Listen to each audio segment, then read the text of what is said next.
था हरियापुर। वहां मोहन नाम का एक साधारण, ईमानदार और मेहनती किसान रहता था।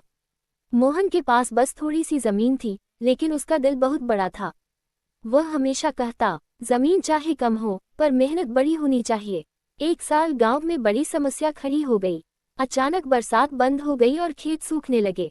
पोखरे का पानी कम हो गया, जानवरों को चारा नहीं मिल रहा था और गांव के कई किसान अपनी उम्मीद खोने लगे थे। कुछ लोग अपने खेतों को छोड़कर शहर की ओर निकल चुके थे।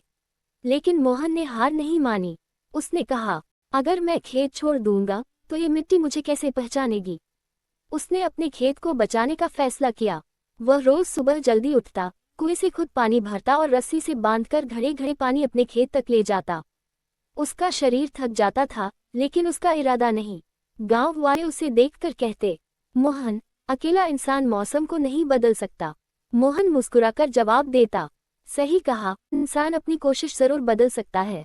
दिन बीतते गए और उसकी छोटी सी जमीन पर हल्की नमी बनने लगी। वह बीज बोता और रोज उन पर नजर रखता। कुछ दिनों तक कुछ भी नहीं उगा, लेकिन मोहन को भरोसा था कि मेहनत कभी खाली नहीं जाती। एक सुबह जब वह खेत पहुंचा, तो मिट्टी के बीच से दो छोटे छोटे हरे पत्ते उभर रहे थे। मोहन की आंखें चमक उठीं। उसने आसमान की ओर देखा और कहा, धन्यवाद भगवान जी, आपने मेरी मेहनत सुनी। धीरे धीरे बादलों ने दया दिखाए और गांव में हल्की बारिश हुई। मोहन के पौधे तेजी से बढ़ने लगे। बाकी खेतों में भले ही अभी हरियाली न आए हो, लेकिन मोहन का खेत लहलहाने लगा।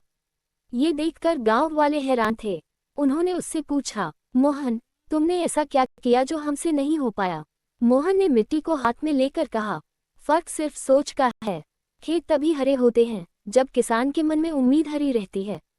बरसात लौट आए और कुछ समय बाद मोहन की फसल कटाई के लिए तैयार हो गई, सुनहरी बालियों से भरी हुई। वह साल गांव ने एक बड़ी सीख सीखी।